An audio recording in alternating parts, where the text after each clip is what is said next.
Well, welcome back, my friends, to another rousing rendition of Choir Boys Cutlery Outdoors, a Carnivora shade rendition, if you will, an Iron Peasant rendition, if you will. Listen, before we get too far into it, there was a time in this country where 22 veterans a day took their own lives. Now, stats are all over the place. We talk about that a lot. The number that matters to us is zero. Anything over zero is simply unacceptable. Vets, we love you. You have a place here. That's all it means. You're welcome here. We're back to Blue over here. We support Leo. All to the chagrin of many. How do you do that, Scab? Well, we don't break the damn law. Well, we do, because we have. We accept responsibility. And finally, if you're an addict, never quit quitting. So, here's the deal. This is the Iron Peasant. It is designed by Alexander VEARS. Now, Alexander had a hand in the Mako, if that name's familiar to you. He's an Aussie, an Australian dude, really good dude, great guy. And I'm going to tell you, he did a great job on this design. So we're going to talk about that in a minute. The maker is Shaney from Shade, Indonesia. Very, very impressed with Shaney. All the way around. His builds are always spot on. I just love the way he makes knives. He makes weapons, honestly, and tools. He makes tools and he makes weapons that are very, very effective. So we're going to talk about both. We're going to talk about the design some. We're going to talk about the maker some. Let's do some specs before we get too far into it. Now, the name is the Iron Peasant. I absolutely adore the name. It's made from 5160. Handle scales are micarta. It's a 1/4 inch thick blade stock. The overall length is 19 3/4. The blade length is 13 3/4 inches. The cutting edge is 11 3/8. Now, the blade width, this part's important. The blade width starts at about 2.5 inches wide, right around the handle, okay? Or at the cutting edge, beginning of the cutting edge. And it finishes at 3 inches at the tip. Makes for some insane slicing, as you're seeing right here. The handle length is 6.5 inches. The inner grip is 4 1/4 inch. It'll fit any hand in the world. The circumference is 3.5. So this knife will definitely fit large hands, small hands, anything like that. Now here's the deal, guys. At first look, you think, man, this is a chopper, and it is, and we're going to prove that. It's a banger.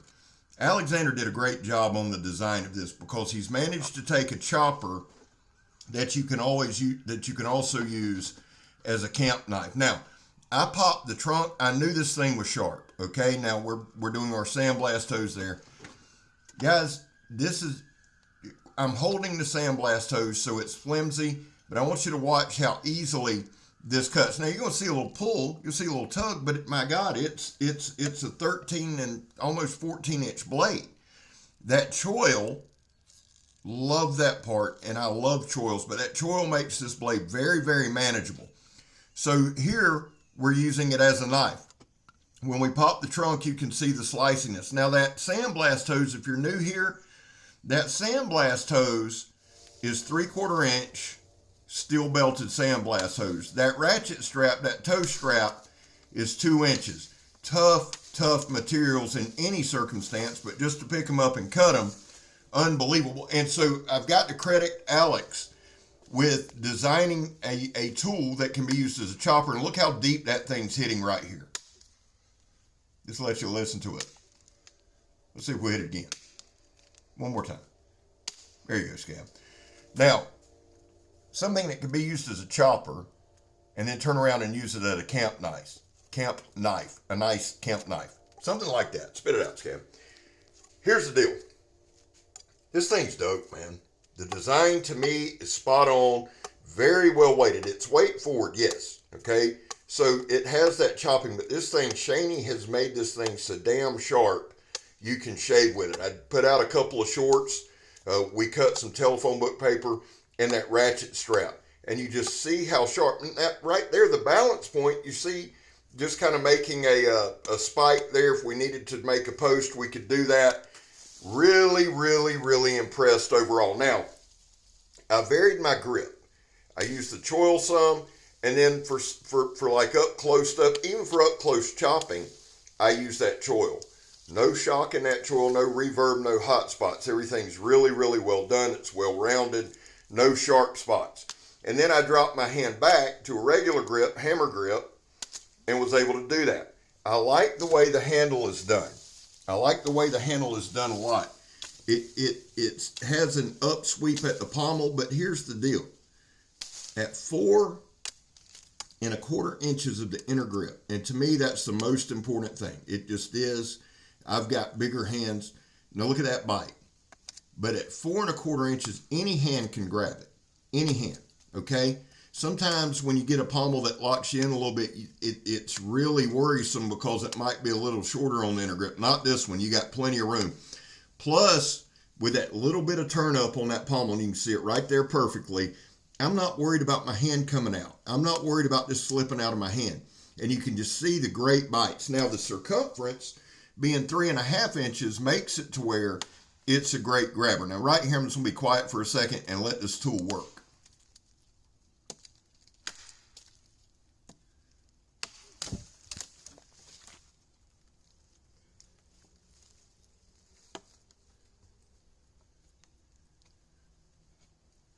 This is about a 10-inch in circumference tree. I went to the swamp. I didn't go to the studio.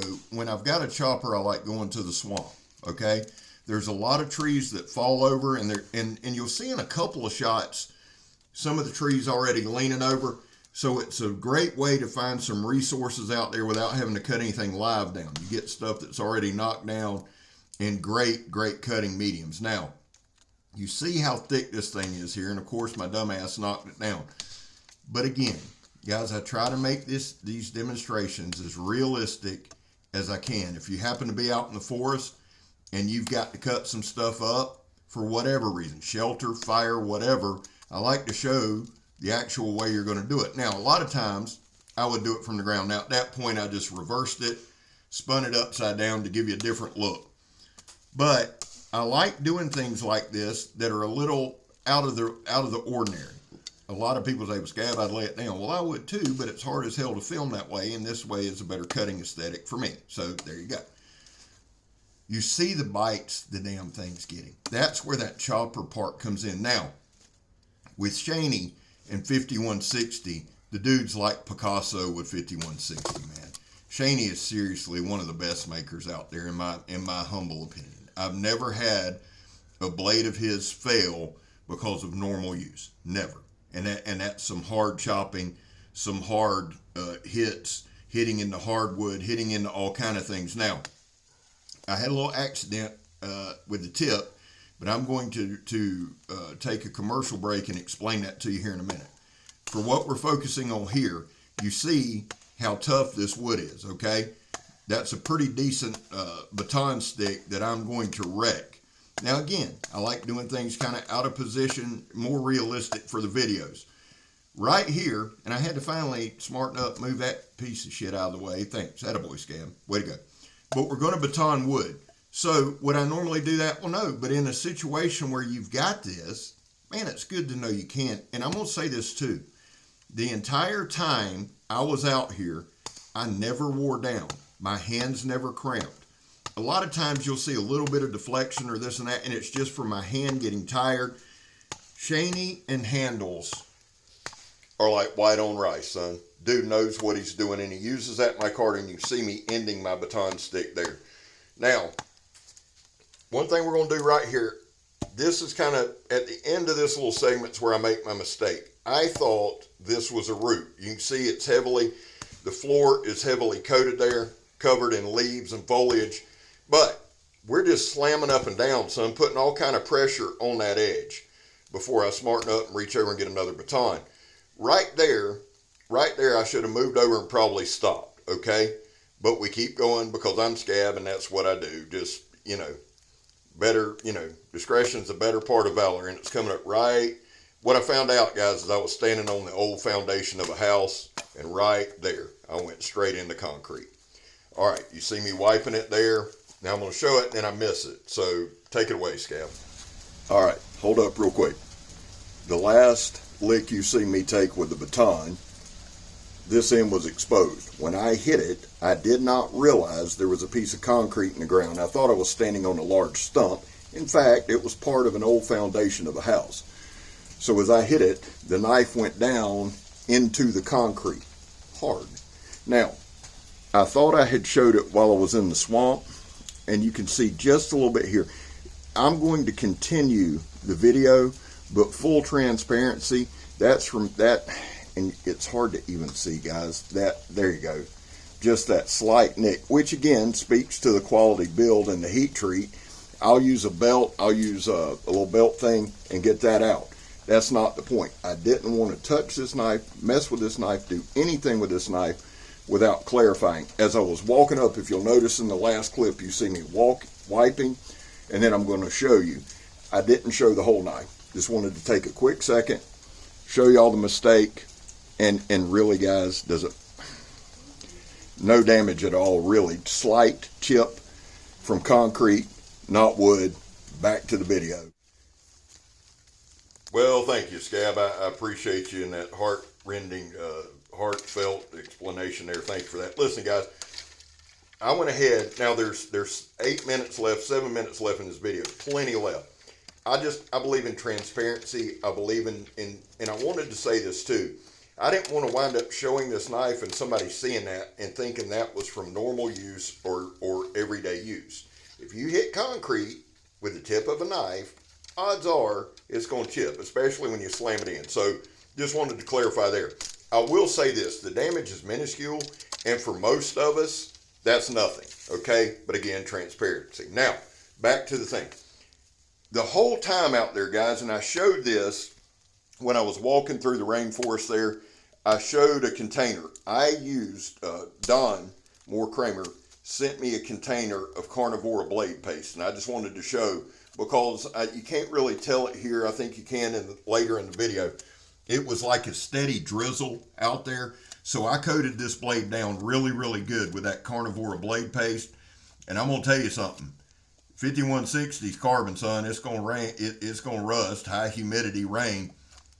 The blade paste held up. I was very, very, very impressed. One, with ease of use.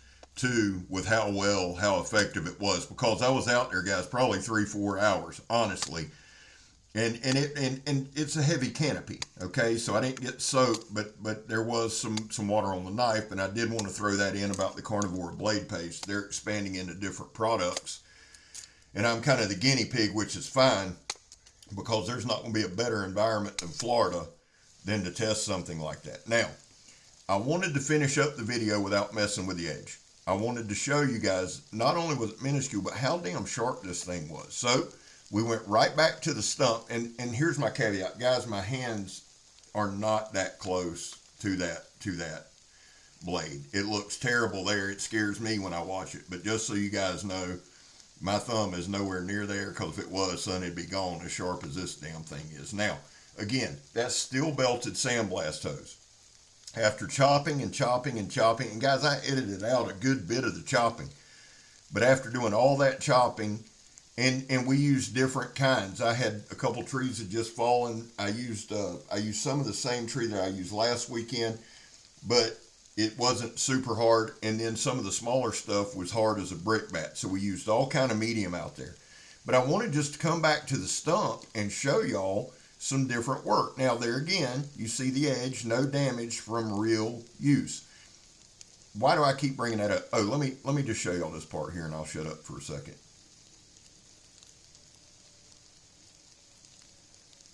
As I say every video, guys, a lot of times part of the video is me actually learning the different angles of the knife. Let me show you how minuscule that damage was. This is my poke and rip technique, where we just kind of cut the ratchet strap. That tip went straight through that ratchet strap like it wasn't there. Now, it took me a minute to figure out how I wanted to do it, right? Because this is a larger blade. And the other thing I like doing about doing things at the stump, like with the slicing the hose and slicing the ratchet strap and slicing, you can always convert that over to your own skill set. You know, for cooking, this thing's a hell of a slicer, food processor. And I'm dead serious. If you needed to process food, cut up veggies, things like that, this knife is sharp enough, well balanced enough, and it's crazy. Because when you pick it up, you go, okay, chopper. And I love choppers. Good Lord, I'm a chopper freak. I love choppers. But as soon as you slide your hand up into that fencing position, into that choil and onto that jimping with the thumb stud, son, it goes to a camp knife. I'm just telling you. And right here, we're just doing some slicing. That's where that, right above that choil is 2.5 inches wide. Okay, so that's going to be a slicing machine. Okay, and then you go down near that well tip almost, and it goes out to 3 inch. So it hits super hard at that point, but it's still sharp enough to slice. And right here, we're just basically making a tent stake. That's really all we're doing. Now, in an effort to keep things different and moving and not show you the same stuff all the time, you can plane with this knife. You got my big fat ass arms in the way there, but I'm going to move to the side some and show y'all. Dude, as far as the design goes, I'll say it again. Alexander, dude, you freaking killed the design. I absolutely love and adore this design. I think this would go on anybody's pack or anybody's belt. And really, it wasn't so heavy that it was uncomfortable. It fit well on my belt. But this thing is razor sharp and shiny.